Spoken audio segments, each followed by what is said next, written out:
Hey there and welcome to my channel. Today we are going to talk about the life and work of Polmon of Athens, an eminent Greek Platonist philosopher who is counted as one of the most important ancient philosophers. He is known as the most significant of Plato's successors, and he served as Plato's third successor as scholarch of the Academy after the death of Plato in 348 BC. He succeeded Speusippus in this role, and he held this position for around 27 years.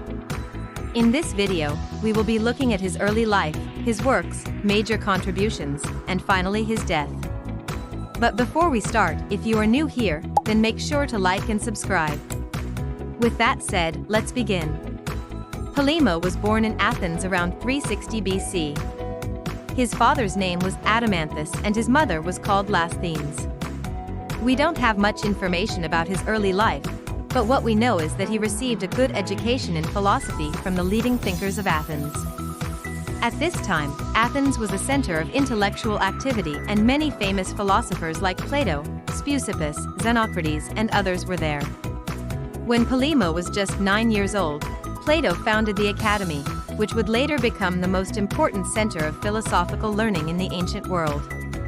Plato's Academy had been founded primarily to further philosophical study and research into the nature of reality and knowledge. Plato is credited with the establishment of the first institution of higher learning in the Western world. He started this academy in 387 BC. And over the next century, it became the most prestigious school of higher learning in all of Greece. It is believed that Polemo studied under Plato when he was young, although there isn't any evidence to confirm this. He was taught by Plato's followers. His teachers probably encouraged him to travel to Megara to study under the famous philosopher Euclid. There is a possibility that Polmon also studied under Xenocrates. Unfortunately, we do not have much information about his early life, so we can only speculate about these things. After the death of Plato in 348 BC, Speusippus took over the academy. When Speusippus died in 339 BC, Polmon succeeded him as the head of the academy and thus became the third scholarch after Plato and Speusippus. This was quite an honor and a big responsibility, as the academy was the most important school of philosophy in the Greek world. The scholarch was responsible for maintaining the high standards of the academy and continuing its philosophical investigations.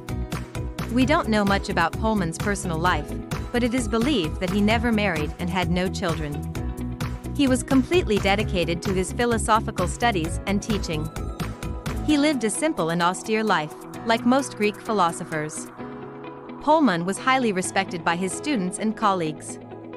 Even his rivals respected him because of his vast knowledge and philosophical insights. He continued the philosophical investigations that Plato and Speusippus had started, and he made significant contributions to metaphysics, ethics, and epistemology. Polmon was a prolific writer and he wrote numerous philosophical dialogues and treatises, but unfortunately, none of his works have survived. We know that he wrote on a variety of topics, including cosmology, physics, ethics, and politics. The subjects that he chose to teach and study at the academy reflected his own interests and the needs of his students.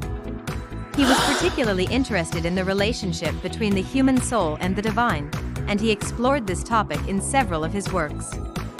One of his most famous dialogues is titled Alcibiades, in which he discusses the immortality of the soul and the possibility of its pre-existence. Another important aspect of Polmon's thought was his emphasis on the importance of virtue and wisdom in human life. He believed that the ultimate goal of philosophy was to enable people to live virtuous and fulfilling lives. In his view, this required not only theoretical knowledge, but also practical wisdom and self-discipline. These themes are explored in his dialogue entitled Nicomachus, in which he discusses the nature of virtue and the role of education in cultivating it. While there is little direct evidence of Polmon's views on politics, his writings reveal that he was interested in the subject and he probably saw philosophy as having a vital role to play in public life. He believed that philosophical knowledge could be used to address pressing social and political issues. Unfortunately, none of his political writings have survived. But we know that he was well respected by his students, and his reputation as a philosopher spread throughout the Greek world during his lifetime. Many people came from other cities to study under him at the academy. In his later years, Polmon became blind, but this did not stop him from continuing his philosophical work. He dictated his thoughts to his students who wrote them down for him. His dedication to philosophy was an example to his students and showed them that intellectual pursuits were a worthy and fulfilling way of life. According to Plutarch, he was the first philosopher to write a systematic and comprehensive account of the chief topics of philosophy. He also gave the 5 original definitions of the chief topics of philosophy, which were ethics, physics, logic, politics, and rhetoric. He was also the first to teach philosophy systematically, not as a collection of disconnected and loosely related thoughts, but as a unified and coherent body of knowledge. This systematic approach to teaching philosophy was a major contribution to the development of philosophical education in the ancient world. His influence on later philosophers was profound, and he is considered to be one of the most important figures in the history of Greek philosophy. He helped to shape the course of philosophical thought for centuries to come. Although none of his original works survived, we have information about his life and teachings from other sources such as Plutarch's Life of Polyaenus. He is also mentioned by Diogenes Laertius in his work, The Lives and Opinions of the Philosophers. From these sources, we can get an idea of what Polmon was like as a person and as a philosopher. Plutarch tells us that Polmon was a man of strong character who was able to maintain his independence and integrity despite the pressures of living in Athens, a city that was known for its love of luxury and material possessions. He was also a man of great humility who was always eager to learn from his students and colleagues. Diogenes Laertius tells us that Polmon was a prolific writer who published over 400 works on a variety of philosophical topics. He was also a highly respected teacher whose reputation spread throughout the Greek world. Unfortunately, all of his works have been lost, which is a great tragedy as they would have provided us with a valuable insight into the thought of one of the most important figures in the history of Greek philosophy.